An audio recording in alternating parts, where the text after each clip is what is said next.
Jaime Guzmán Errázuriz, abogado y ex senador de Chile, un católico de misa diaria, asesor civil de Augusto Pinochet, artífice de la Constitución del 80, donde volcó gran parte de sus posturas en lo político y en lo moral. Comedido catedrático de Teoría Política y Derecho Constitucional, fundador de la UDI, o en esa época el gremialismo. Pero también un encandilado por las luces del Festival de Viña. En la novela Yo no soy esa, un fanfiction sobre Jaime Guzmán, Roberto Suazo nos presenta una suerte de, podría decir, ucronía, pero en realidad es mucho más que eso, porque no es solamente una realidad paralela, con un retrato inusitado de Guzmán, que lo muestra como un obseso de aquel escenario musical que anima el lisérgico verano de la Ciudad Jardín como un festival de San Remo devaluado, pero financiado sin miramientos por la dictadura. El mismo narrador de este fanfiction se pregunta, ¿es posible que este hombre al que se suele identificar con posturas ultraconservadoras vibrara de corazón con las coreografías y el vestuario provocadores de la Rafaela Carrá, indiscutido ícono pop, una verdadera Lady Gaga de los 70 y los 80? ¿Corearía Guzmán aquellas letras sobre tórridos amantes sureños? Y a modo de advertencia o invitación seductora, continúa el novelista frustrado del libro. Dice que este ejemplar, ¿no?, el libro que tiene ahora en sus manos, no pretende otra cosa que guiarle a través de un refrescante recorrido por los veranos viñamarinos del controvertido político que nos dejó trágicamente en 1991. Esta travesía promete darle a conocer el lado más humano y las facetas menos divulgadas de su personalidad, aspectos quizás anecdóticos, pero que también forman parte de nuestro patrimonio cultural como nación. Y esta tarde en Frecuencia Literaria, por Radio USACH, vamos a conversar con Roberto Suazo, escritor y autor de esta novela. Él es doctor en literatura inglesa por la Universidad de Otago, Nueva Zelanda. Ha impartido clases de literatura occidental, literatura chilena y ética en diversas universidades nacionales. Y también, y lo recuerdo muy bien porque me gustó muchísimo ese libro, uno de divulgación, un ensayo realmente único en su especie, podríamos decir. Víboras, brujas, putas, una historia de la demonización de la mujer desde Eva a la Quintrala, que publicó por Planeta el año 2018. También es autor de Macho y Hembra, ¿los creó? Una historia de la diversidad de género en el mundo antiguo, que publicó por Paidós el 2020, y también La humorista de Eleusis, una historia de la risa femenina desde la antigüedad hasta la casa de brujas, publicado también por Planeta de 2023. Y hoy nos convoca Yo no soy esa, un fanfiction sobre Jaime Guzmán, editado por La Pollera. Roberto, bienvenido una vez más a Radio USACH en este espacio llamado Frecuencia Literaria. ¿Cómo está ahí? Bien, Daniela, gracias por la invitación.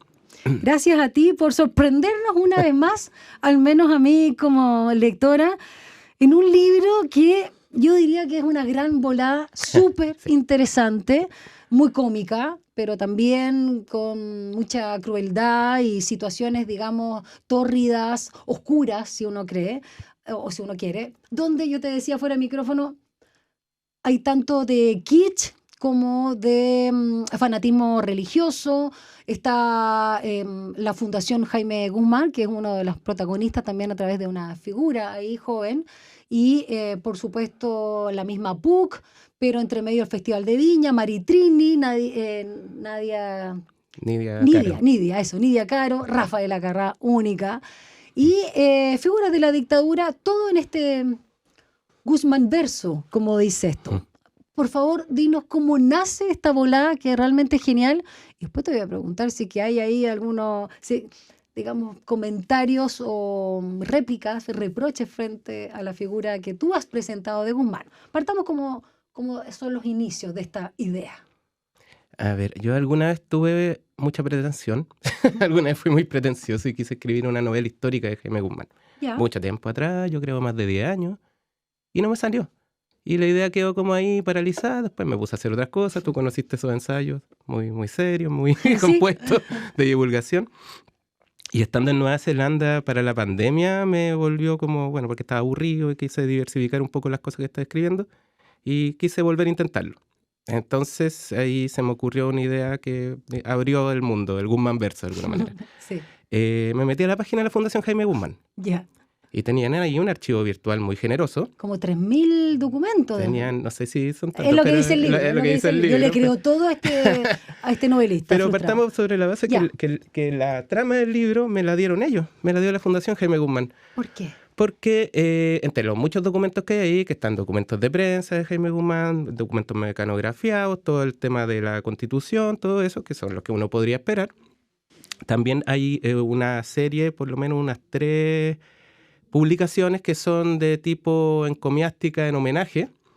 Se llaman testigos de una vida de servicio público o algo así, es lo que recuerdo, que lo que hacen es recoger testimonios de diferentes personas que conocieron a Jaime Guzmán, discípulos, gente del jet set criollo también, porque él participaba mucho en la tele, le gustaba mucho la tele, y abordando diferentes aspectos de su vida, naturalmente lo que también uno cabría esperar, que los aspectos políticos, el tema de la Constitución, pero siempre aparece el acápite lado humano. Y en el acápite lado humano, la gente comenta todo este tema del Festival de Viña, que era cierto, no se lo perdió nunca, era fanático, del 74 al 91, siempre estuvo ahí en el palco. Era una enciclopedia, según dicen los que comentan ahí, que una enciclopedia con patas del festival, que se acordaba de todas las canciones que ganaron en el certamen internacional, el certamen folclórico, los artistas que habían pasado, ¿ya? Entonces ya, eso es dato de testigos, pero además lo que más me llamó la atención, y de ahí sí que nace la novela, es que había una insistencia de parte de estos comentaristas, testigos, en tratar de insinuar ciertos affairs veraniegos de Jaime Guzmán con artistas. Son muy insistentes en el tema de Maritrini, por ejemplo. Se habla de que habrían tenido una tertulia en una noche en el Hotel Miramar, muy animada, que incluso en la época misma se supone, según dicen ahí, que la prensa habría comentado que tenían algo, lo que a mí me llamó inmediatamente la atención, porque yo soy, bueno, entre otras cosas, soy bien fanático de la música cebolla, de la música así con olor a olla y a cera, así, cuando uno, que escuchaba uno debajo de la mama planchando. Entonces conocí a Maritrini y también sabía que Maritrini era lesbiana. Sí. Entonces, se informaron un poco. Claro. Y también con Nidia Caro, que de hecho con Nidia Caro tiene una fotografía que es la foto como más coqueta que tiene Jaime Guzmán, también conversando. Que está en la fundación. Está en la fundación, también aparece en el libro de la hermana de Rosario Guzmán, mi hermano Jaime, aparece esa foto, y ella comenta que le gustaba mucho Nidia Caro como artista. Ya, pero ahí también como que en estos libros que te digo, como tratan de hacer ver que él era muy coqueto, que tenía como este lado de romántico heterosexual. Sí. Ahora uno puede ahí conjeturar que eso lo hace la Fundación, porque estos son textos de la Fundación para un poco contrarrestar los rumores de la homosexualidad. Quitarle el mote de homosexual. Claro, pero la verdad es que es bien inverosímil que haya pasado eso. Entonces el pie forzado de la novela era esto, pues.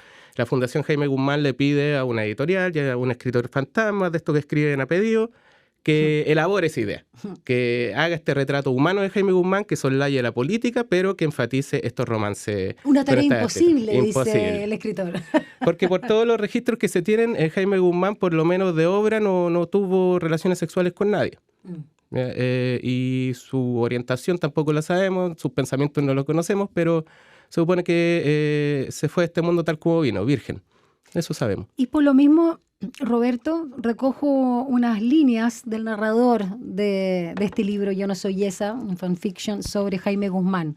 Los juegos de los gitanos, que cuentan mentiras mezcladas con verdades. ¿Hay un poco de eso, de ese juego acá en este libro? Sí, totalmente. Totalmente, aunque se va escalonando de repente la mentira y llegamos a niveles de delirio. Toda la segunda parte ya era que ya te fuiste embalada, pero... Sí.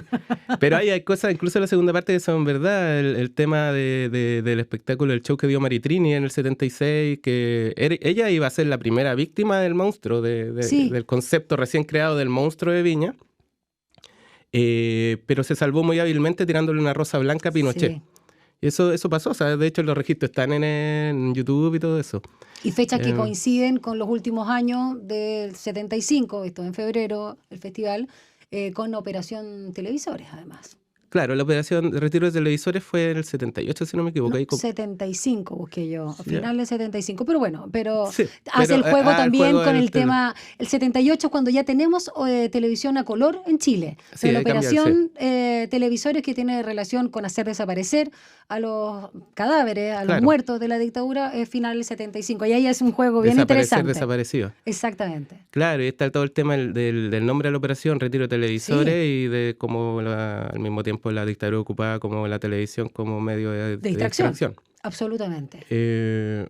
Ahora lo otro que también es cierto y que es un elemento que ocupa en la novela es el modo que distribuía Jaime Guzmán sus veranos, porque efectivamente pasaba al convento de la Carmelita y como que repartía entre carnaval y cuaresma, era como un poco siguiendo su calendario litúrgico, me imagino yo, como que el Festival de Viña era su carnaval. Ya es nuestro carnaval chileno, un carnaval bien tibio, pero es lo que tenemos. Sí. Entonces, claro, eso y en también la cuaresma se permitía, que venía después, las privaciones, pero antes podía de alguna manera soltarse las trenzas, como se dice en buen chileno.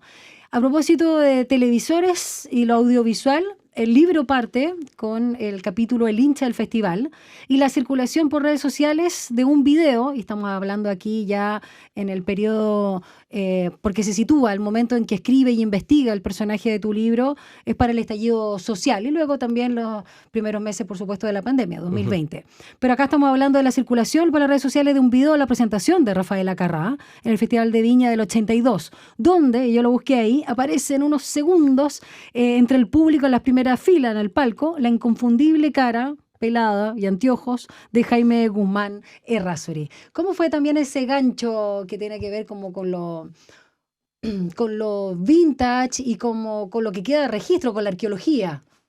Es divertido porque en redes sociales en algún momento yo vi en Twitter que la gente comentaba harto eso porque era justamente son esas mezclas imposibles que hacen como la imagen cómica, digamos, esto unir dos cosas que parecen muy incongruentes, Jaime Guzmán y Rafael Acarrá.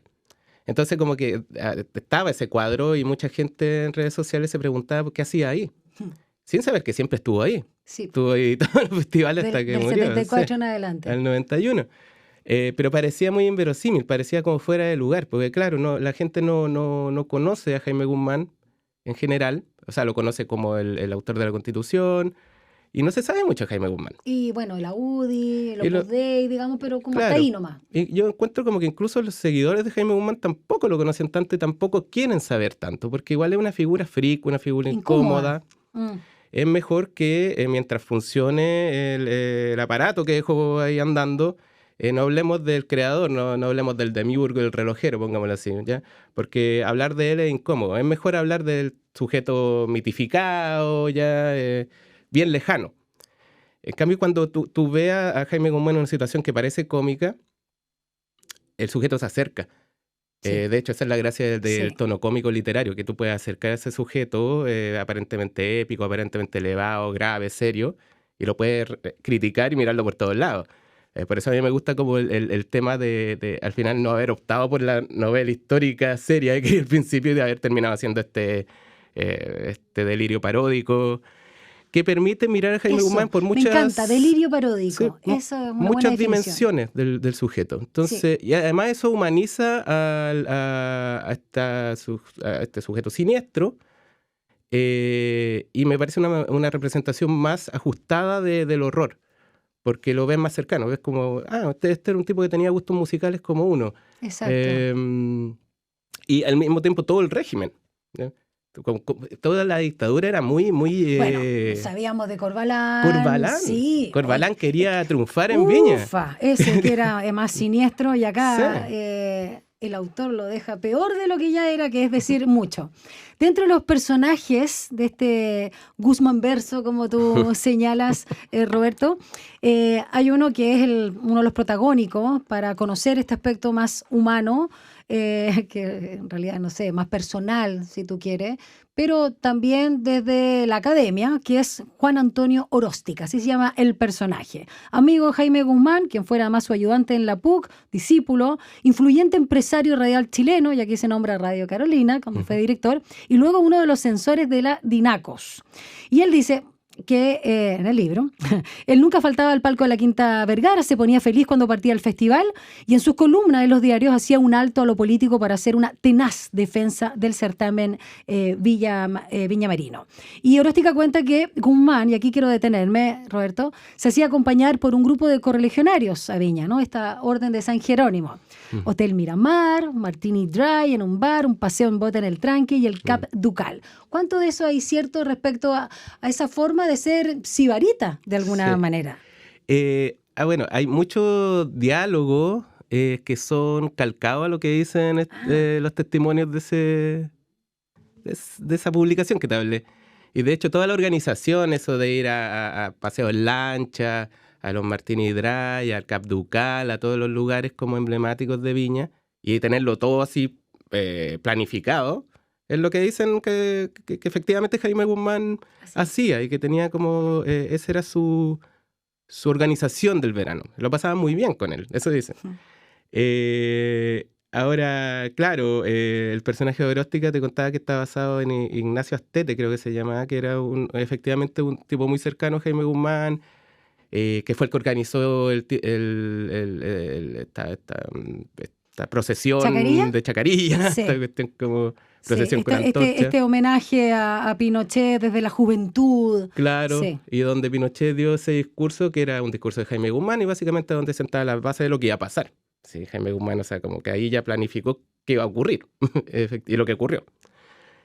A partir de ahí, el 76.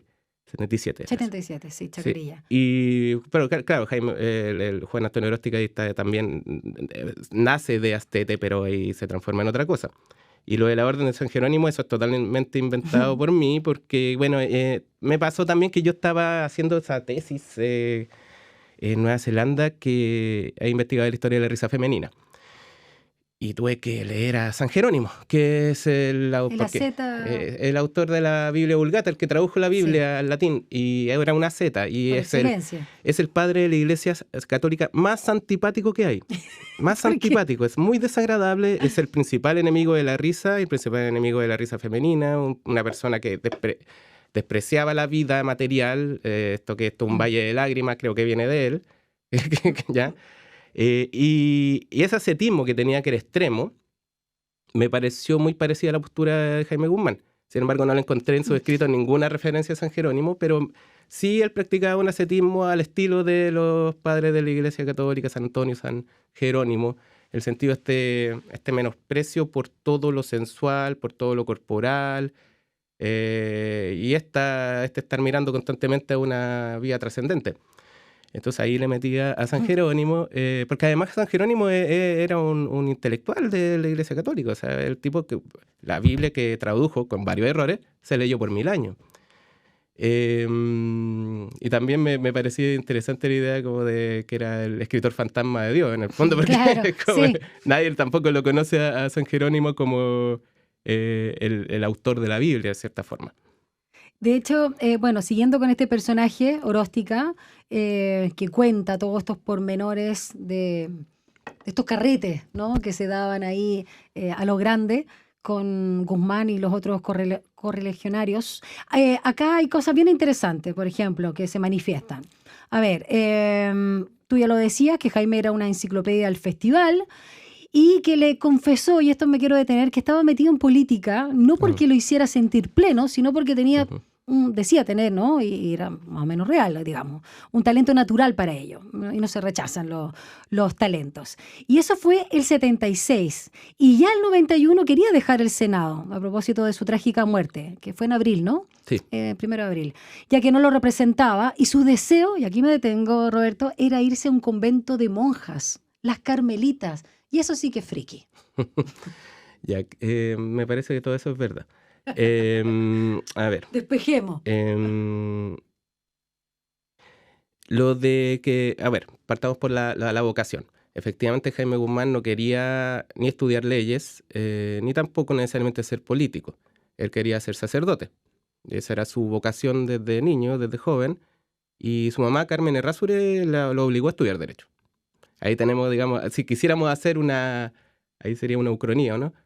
Cambiar un momento clave del pasado para que define todo lo que ocurrió después. Bueno, ese momento es porque si Jaime Guzmán hubiese seguido su vocación de sacerdote, bueno, no tendríamos el Chile que tenemos ahora. La Constitución que tenemos ahora que nos rige. Entonces, señora Carmen Errázuriz es la responsable de eso. Y en cuanto a la idea de retirarse, eso lo dice Andrés Chadwick en una entrevista que dio a La Tercera, me parece como el 2003, bien vieja, donde contaba que él se reunió con Jaime Guzmán a jugar golf en marzo del 91. Que tú se lo asignas a Oróstica. Sí, ahí lo traspasó a Oróstica. Es que Oróstica igual es como que aglutina a varios personajes individuos que conocieron de verdad y de forma cercana, digamos, exacto, a Jaime Guzmán. Y ahí en esa conversación Jaime Guzmán le habría dicho que habiendo pasado en el retiro con las monjas carmelitas ese verano, como todos los veranos, ¿sí? Se había quedado más tiempo y había descubierto formas de oración muy superiores. Entonces había ya descubierto que ese era su lugar, que tenía que estar ahí. Y que la política ya no lo llenaba, que iba a abandonar el Senado ese mismo año. O sea, eso es otra cosa que también es cierta. Y claro, es triste leer eso, ¿no? Me da un poco de tristeza incluso porque se quería retirar, pero bueno, claro, ya la situación la había dejado país, pero sí, por la muerte que tuvo ahí por el frente, digamos. O sea, no es que yo quiera justificar y exculpar, pero de alguna manera es como que se quería salir y bueno, se da toda esta situación también de lo que él representa. Claro. Solo de lo que hizo. Yo en verdad encuentro bien lamentable cuando se asesina a los hacedores, digamos, de los órdenes, como cuando mataron a Diego Portales también, porque después se mitifican y es como que el orden hubiese estado siempre ahí y necesariamente tendría que estar para siempre ahí. En cambio, cuando tú los tienes vivitos, puedes pedirle que rinda cuenta, puedes, digamos, interpelarlo. Sí. Por eso yo digo que a los seguidores de Jaime Guzmán no les interesa que lo conozcamos. Mientras menos sepamos, yo creo que ellos tampoco saben mucho. ¿Por eso el juego, perdona, de fanfiction? Por eso también el juego de fanfiction, a propósito de los seguidores de... Sí, de los fanáticos. De los fanáticos. Un poco una exploración del fanatismo también. O sea, sí, claro, el fanfiction... además que el fanfiction es un género muy, muy, muy interesante, que son los modos de comunicación literaria que tiene la juventud ahora. Sí. O sea, tanto de producción como de consumo. Entonces es interesante cómo van expandiendo mundos ya creados y también existen fanfiction que son de personas reales, pues, no sé, pues, de artistas, de One Direction, qué sé yo, o de los K-pop. Hacen como historias basadas en sus ídolos. Y en este caso, claro, un fanfiction de Jaime Guzmán, bueno, es un Guzmán verso que se abre acá y se puede seguir expandiendo. Yo sería feliz si se siguen haciendo más secuelas. Y volviendo al anterior, claro, sí, pues llama la atención que haya querido quedarse en un convento de monjas. Sí, de hecho, el narrador se hace la pregunta, ¿pero por qué de monjas? O sea, claro, eso es lo que llama la atención. Un hombre metido ahí entre medio en ese... Bueno, y el tema de la virilidad o lo que es ser hombre, esas reflexiones están presentes desde lo corporal, desde la sexualidad y desde lo físico también, a propósito del personaje de Oróstica, que es el que también encarna un poco eso. Es bien interesante pensar que si pensamos, o sea, si creemos que Jaime Guzmán efectivamente fue una persona que es célibe, que no tuvo relaciones sexuales, igual sería parte de la diversidad de hoy en día, sería una asexual, así. Claro, exactamente. Estaría en la banderita. Pero eso también tiene que ver con la ambigüedad o como estos terrenos grises que creó la propia doctrina católica en cuanto a su clasificación de los cuerpos. Porque, por ejemplo, la virilidad que introdujeron los padres de la Iglesia en tiempos tardos romanos era bien distinta a la idea de masculinidad romana. Es decir, el hombre romano era conquistador, era dominador y era una persona hipersexualizada. O sea, tenía que dominar hombres sexualmente y dominar mujeres y todo eso. En cambio, los padres de la Iglesia introducen eso que la virilidad es dominar los instintos, es ser célibe, ese es el perfecto hombre. Y la mujer como algo diabólico, a propósito también en tu ensayo. Pero San Jerónimo se rodeó de mujeres, por ejemplo, siendo tan misógino, pero eran mujeres especiales, porque eran mujeres que eran célibes también. Entonces se parecían a los hombres. Y de hecho, el piropo más grande que un padre de la Iglesia le podía decir a una mujer era que era una virago, que es como ser hombre honorario, porque justamente castiga su cuerpo, no se maquilla, está sucia, viste mal... no come, no se ríe, no va al teatro, no lee poesía, no hace ninguna cosa que satisfaga los sentidos, ¿ya? Y esa era la virago. Entonces ahí la virago también es una figura también ambigua, o sea, una mujer hombre, en el fondo, un hombre honorario, Y bueno, y la Z es un hombre que controla sus instintos y por eso es hombre. Entonces, esas definiciones de masculinidad y feminidad que son antiguas, son del tiempo de la antigüedad tardía, son también bien interesantes de trabajarlas hoy en día. Vamos a seguir conversando contigo, Roberto Suazo. Por supuesto, el autor de Yo no soy esa, este fanfiction sobre Jaime Guzmán. Y vamos a ir con música ad hoc a propósito de las cantantes que están aquí presentes. Porque en primer orden, y esas eran las prioridades de los gustos de Jaime Guzmán, Rafaela Carrá, luego Maritrini y luego La Caro. Así que vamos con Rafaela Carrá y esto es Tuca Tuca.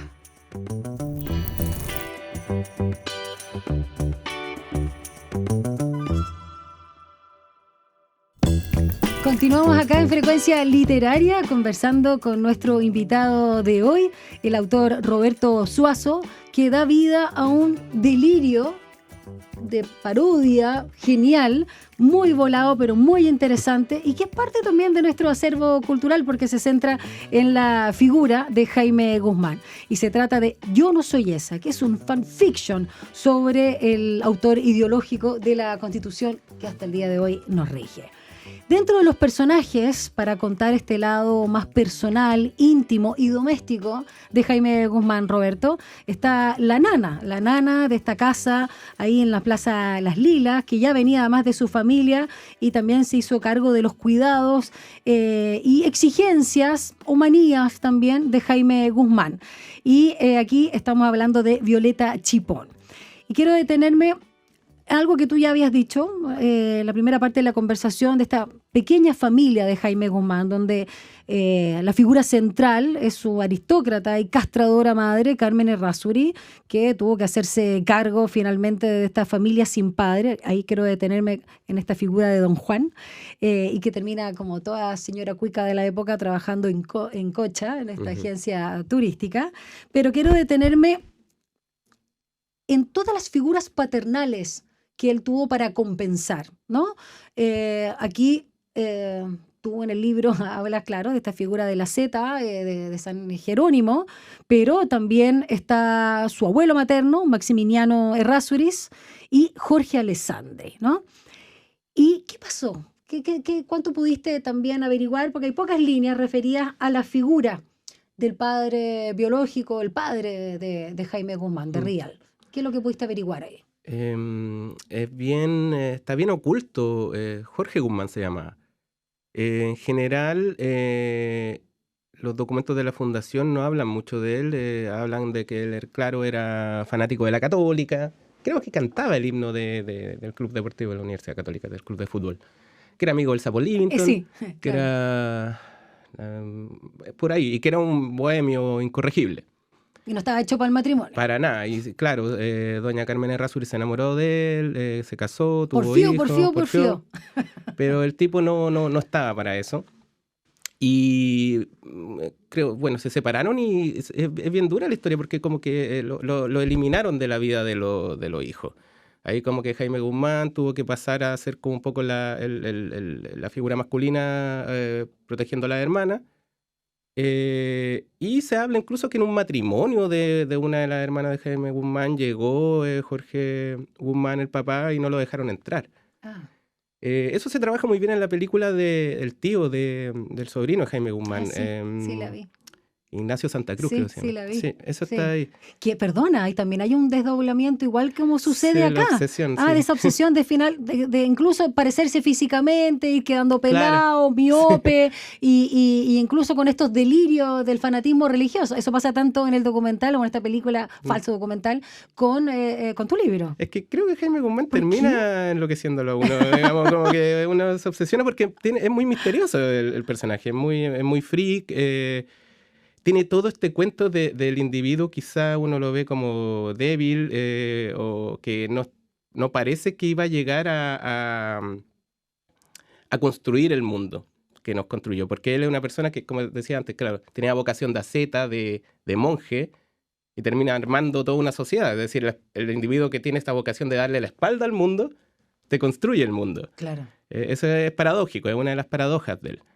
También la idea como del virgen que sublima, digamos, su líbido y la lleva a la construcción también de una constitución y de un mundo que es el mundo que él quería, esta cuestión de la democracia protegida, un mundo como habitable para él. Entonces, esa idea como de... Pero se construye, perdona, por lo freudiano que puede ser esto, Uh-huh. muy a la antítesis de lo que sabemos de lo que era el padre. Claro, sí, es totalmente distinto él, sí. Pero casi antítesis, o sea, Totalmente. no solamente ser diferente, sino en una rebeldía con ese padre, digamos, gozador y como se decía en la sociedad, bueno para nada de lo que son las reglas o las leyes de una sociedad. Y era un padre también que no era aristócrata, entonces también le significó a doña Carmen Errázuriz cierto reproche de su clase social. El mismo hecho de que Carmen Errázuriz haya terminado trabajando, sí, que ya trabajando en turismo cocha, haciendo estos tours por Europa para los colegios cuicos, pero igual es una deshonra. Si la aristocracia no trabaja. No, no, sí, que lo tenemos claro. Esa es la idea. Bueno, increíble. Lo de las figuras paternas, sí. Claro, Pinochet es una figura paterna. Él como que buscó otros padres. Pinochet, Jorge Alessandri, fueron sus otras figuras paternas, como para reemplazar a esta figura negada o media inútil de Jorge Guzmán. Yo creo que eso lo trabaja mejor Ignacio Santa Cruz en El Tío, y también está este libro de Cristian Gamuri que se llama ¿Quién fue Jaime Guzmán? Que va más por el lado psicológico. Sí, ahora, dentro de las formas en que uno habita, y qué mejor que la casa y por supuesto también el espacio más íntimo, que puede ser en este caso, como él era un intelectual, el escritorio, pero también la pieza. ¿Cuánto hay de cierto? Que a mí me llamó mucho la atención. No solo que tuviera ahí un lugar para orar y su máquina de escribir, la Underwood, sino la calavera, un cráneo, ¿no? Para recordar la muerte. Yo, perdona, un paréntesis, mi hermana que estudiaba medicina tenía uno en la casa que era un NN, y yo lo encontraba pero terrible por lo que fue esa persona, digamos, no porque me diera, igual es un hueso, digamos, pero por lo que significa que alguien habitó un cerebro, un alma, un alguien en ese cráneo. Él tenía esas cosas así de las reliquias, ¿no?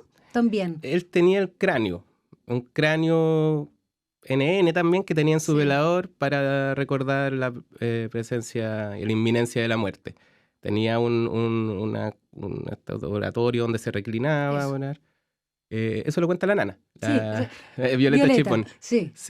Era parte de los muebles. Y claro, sí, es bien curioso eso de tener un ser humano, un resto óseo, un ser humano en tu velador.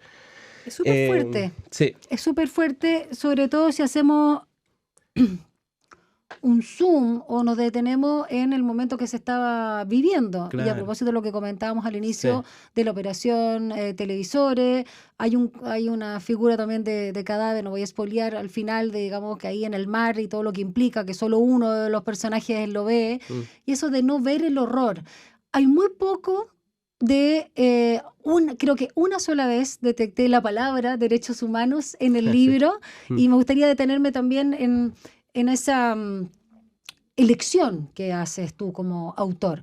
No está considerado ese tema porque quizás Jaime Guzmán también lo obviaba. Lo obviaba. Es curioso también que él, bueno, es verdad que ayuda a mucha gente. Mucha gente, no sé si mucha, pero hay gente que le agradecía haberlo ayudado, como Ángel Parra, por ejemplo. Y él decía que él no se quería jactar de toda la gente que ayudó. Aunque igual lo mencionaba. Cuando dice eso es porque está, pues, obvio. Claro. Obvio. Aunque, bueno, al parecer yo creo que tuvo un conflicto en torno a eso. No creo que lo haya podido evadir totalmente. Porque, bueno, tuvo muchas rencillas con el Mamo Contreras. Sí. O sea, se peleaban los dos el corazón de Pinochet. Te iba a decir eso, la tensión del papá Pinochet, ¿no? Totalmente. Sí. Era como, claro, la mano blanda y la mano dura del régimen, así le llamaban el intelectual y el bruto. Claro. Y claro, Pinochet le da la preferencia a Guzmán, porque Pinochet siempre tuvo ese esa sensación de inferioridad respecto a los intelectuales. Quería ser intelectual. Hay estudios acerca de la biblioteca de Pinochet y todo eso, con libros que nunca abrió, pero... 40.000 títulos, dijo. 40.000. Entonces Jaime Guzmán le venía de perilla a Pinochet, porque era un tipo en quien confiaba, o sea, confiaba plenamente en su cabeza. Entonces estaba este conflicto con el Mamo Contreras. Y bueno, mira, estas cosas yo no sé si serán verdad o no, pero también son cosas que se omiten. La hermana de Jaime Guzmán, Rosario Guzmán, en una entrevista del 2016, y lo había dicho antes, ella pensaba que el Mamo Contreras había infiltrado al Frente Patriótico para matar a Jaime Guzmán. Es la tesis de la familia. La familia, el núcleo familiar de Jaime Guzmán está muy lejos de la UDI, muy lejos de la Fundación Jaime Guzmán. Bueno, y Rosario decía que esta operación la habían hecho porque, según ella, Jaime Guzmán iba a declarar, después del informe de Rettig, iba a declarar. Entonces, por eso habría sido. Yo no sé, pero... ¿Pero era vigilado o no? Eso es absolutamente real. Eso está... Y el tema de que Mamo Contreras lo que quiso fue... hay una cápita, esos expedientes están libres de la DINA, de homosexualismo. Porque quiso, como, digamos, lo encontraba raro también, y quiso hacer de su rareza, digamos, una trampa para desprestigiarlo y quitarlo, digamos, del amparo de Pinochet, de la preferencia de Pinochet. No pudo encontrar nada tampoco. Exacto. Entonces, sí, o sea, imagínense lo escrupuloso que haber sido Mamo Contreras y no encontró nada. A ver, dentro de los otros personajes que están en tu fanfiction sobre Jaime Guzmán, Roberto, está la jefa del narrador, que no tiene nombre, a propósito de Ghostwriter, no tiene nombre. La jefa, en este caso, tampoco tiene un nombre completo, pero sí una inicial, ¿no? Una V de corta, que es una editora fanática de Harry Potter, de los cosplay, bien curiosa, hondera, abiertamente lesbiana, bien chora, pero que es curiosa también, y le da las directrices, porque como tú bien comentabas, es un encargo, es una editorial que está digamos, en la debacle económica, y es un encargo de la Fundación Jaime Guzmán, no le hace asco al pedido y lo designa este escritor fantasma que ya había hecho un libro, una telebiografía de Antonio Santis. Bueno, y la directriz, nada de satanizar a Guzmán, nada de lo político, y hace una comparación genial que es con Severus Snape. Hablemos de esto porque lo encontré buenísimo, porque como tengo un hijo a esta altura ya grande, pero me vi toda la Harry Potter con él en su minuto, y es muy interesante lo que significa Severus Snape. Hablemos de esa nueva asociación que tú haces. Claro, Severus Snape es como el villano del universo Harry Potter, pero al final lo termina entendiendo, porque hacía todo y se transforma en un héroe. Hay algo con Harry Potter que también lo dice el personaje de la editora que... No sé, te voy a salir el nombre, ¿eh? ¿Quién está inspirado? Parece. B. B. Después me contáis. Que en Harry Potter se relativiza el bien y el mal. Hay que no sé, eso puede ser interesante, pero también puede ser... Es bien interesante el debate, digamos. Porque claro, no hay ni buenos tan buenos ni malos tan malos, ¿ya?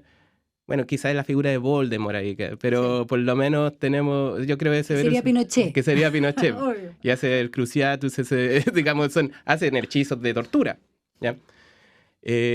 Claro, ¿cuál sería la razón para apoyar a Voldemort? Y ahí como que Snape tiene una razón sentimental, romántica, bien tonta, así, porque se enamoró de la mamá de Harry Potter, pero se entiende y lo logra redimir, hace este arco redentor del villano. Que es un poco es lo que la editora le está pidiendo al escritor y que no lo logra hacer, yo creo, no se puede hacer. Porque aquí estamos hablando de un universo fantástico, sino por mucho que Harry Potter igual tenga alusiones al nazismo y al fascismo, justamente por estos grupos de Voldemort. No, aquí estamos hablando de algo cercano, estamos hablando de violaciones de derechos humanos, una dictadura feroz. Entonces, ¿qué puede justificar haber sido el asesor civil más cercano de Pinochet? Bueno, Jaime Guzmán diría como contener la barbarie y ordenar la cosa, porque eso es lo que él quería, un poco así. Él hablaba de estas dictaduras virtuosas, que lo que hacen es venir a reparar un país enfermo, y él lo comparaba con la de Franco. Nunca renegó de Franco. Sí. Y claro, las dictaduras virtuosas ordenan el país y dan paso a la transición. Esa era la idea. Entonces, claro, ese era en teoría lo que él estaba haciendo y el bien que le hizo a Chile.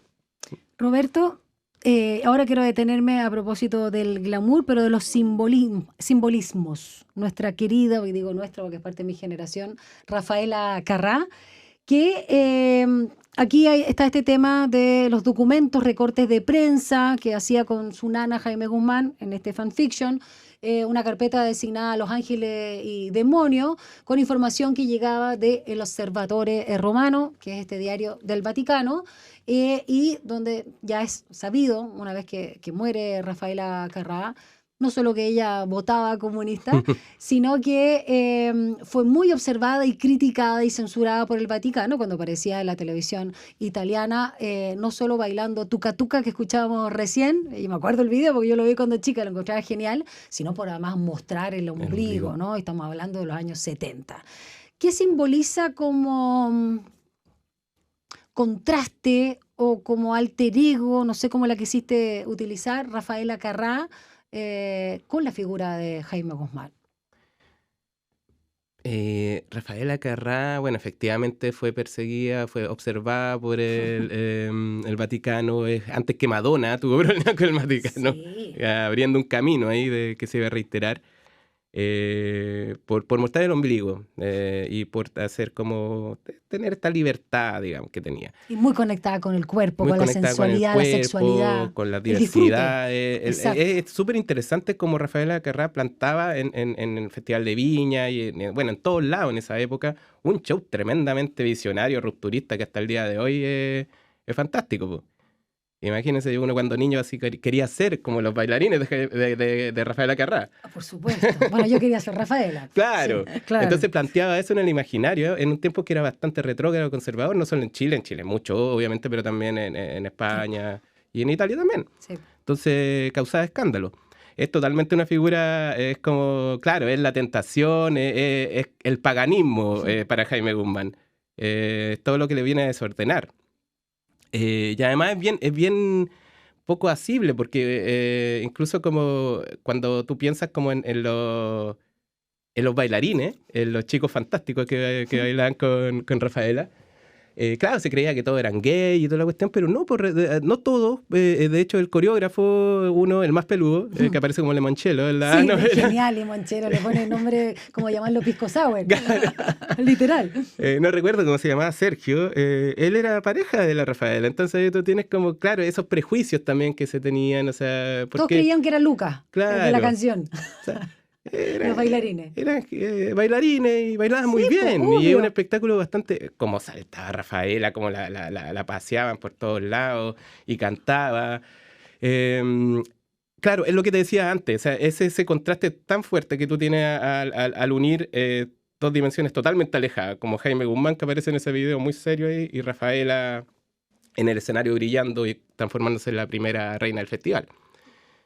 Sí, no, a mí Rafaela Carrá me encanta, demasiado buena. Sí, eso, demasiado. Yo incluso, no es que me llamó la atención, porque hiciste una bajada actualizada para la gente que a lo mejor no sabía bien qué es lo que representa las nuevas generaciones con Lady Gaga o ya más en los 80, 90, por supuesto con Madonna, para mi gusto superior a cualquiera de ellas, y la primera, además, que es harta gracia.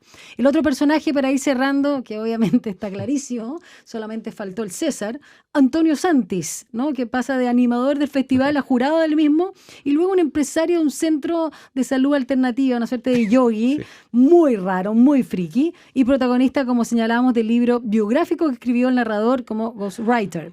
Y acá hay una frase que aparece mucho después, no sé si lo dice Euróstica, que cuando le preguntan cuál era la relación entre Antonio Santis y Jaime Guzmán. Dice que el discípulo secreto de Jaime Guzmán, como María Magdalena con Jesús. ¿Ese vínculo es forzado, es real? Cuéntanos un poquito de dónde viene esa hebra. A ver, primero, Antonio Santis no es necesariamente César Antonio Santis. Es y no es. O sea, yo quise hacer, otra vez aglutinar. Quise hacer como, es César Antonio Santis y es Bodanovich, obvio, claro. O sea, como tener uno así juntado. Porque claro, está el tema, por ejemplo, de la affair que tuvo César Antonio Santis con la Nidia Caro, que sería una de las razones por la cual Jaime Guzmán no tenía monos que pintar ahí. Y claro, quise hacer como un solo animador. Y como decía antes, yo no tengo mucha imaginación, si yo voy copiando lo que encuentro, soy recopilador, soy más investigador, sigo trabajando así como recopilando archivos, buscando en archivos.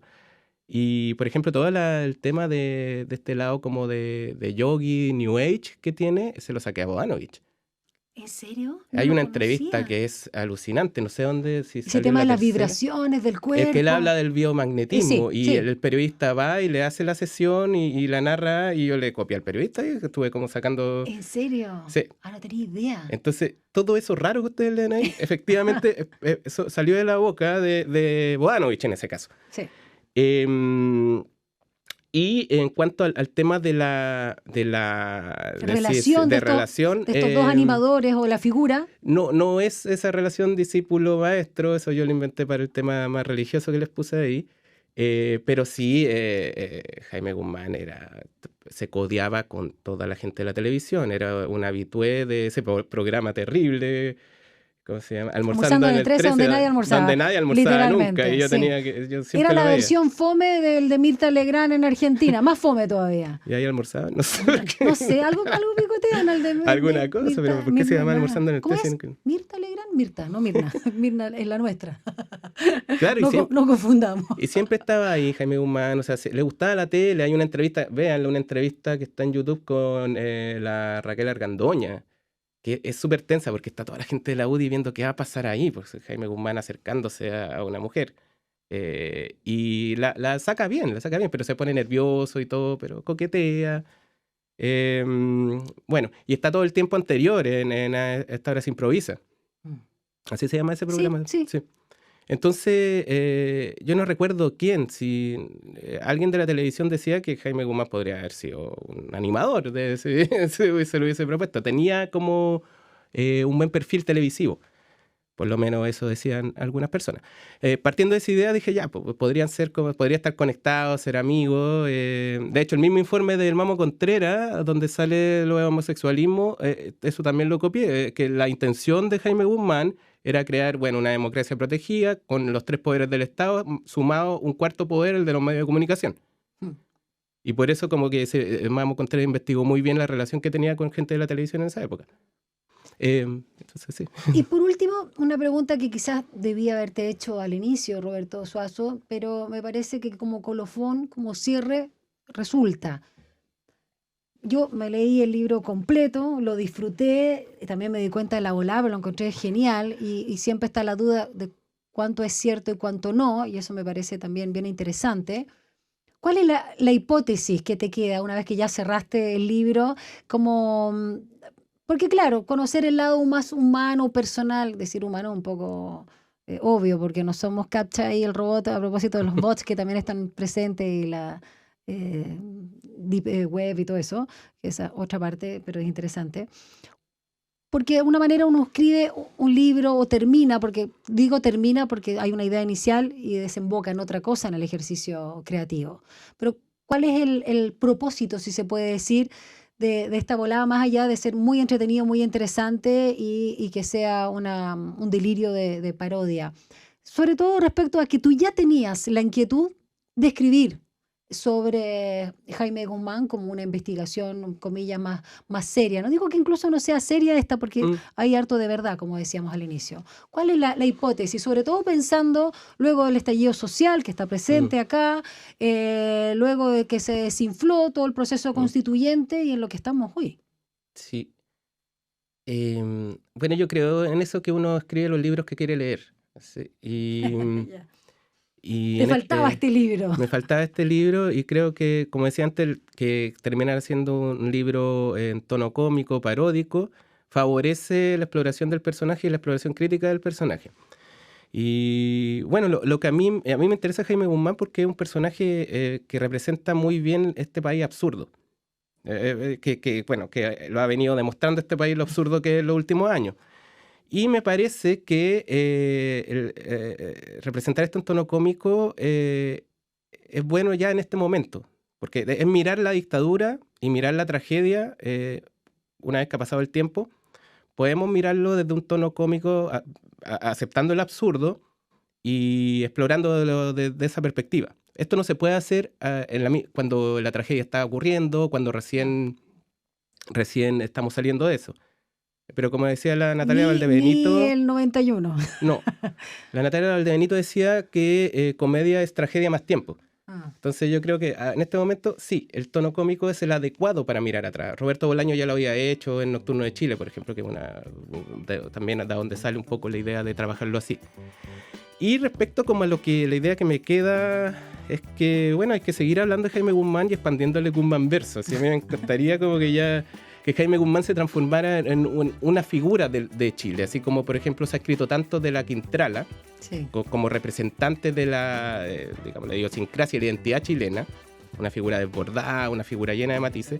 Bueno, Jaime Guzmán también podría transformarse en eso, como una metáfora de Chile si lo seguimos trabajando en una tradición literaria que ojalá se inicie con Yo no soy esa. Claro, un Guzmán verso, inagotable. Excelente, muchas gracias por venir a conversar una vez más con nosotros acá en Radio USACH. Roberto Suazo, un placer leerte, muy interesante porque la verdad no es un libro para nada light, es bien interesante, tiene muchas capas y se nota que hay mucha documentación, mucha investigación, tanto periodística como de los archivos, no solo de prensa, sino también de la misma fundación o comentarios que tienen mucho de realidad. Así que para despedirnos te dejo el honor de presentar la canción y al artista que justamente, ¿no?, hizo este acto para dar vuelta al monstruo, donde tira esta rosa blanca al dictador Augusto Pinochet, ahí el año 76, si no me falla la memoria, en el Festival de Viña del Mar. Muchas gracias por haber venido acá al programa. Presente. Entonces ahora viene la canción que da título a la novela, Yo no soy esa, de Mari Trini. Chao.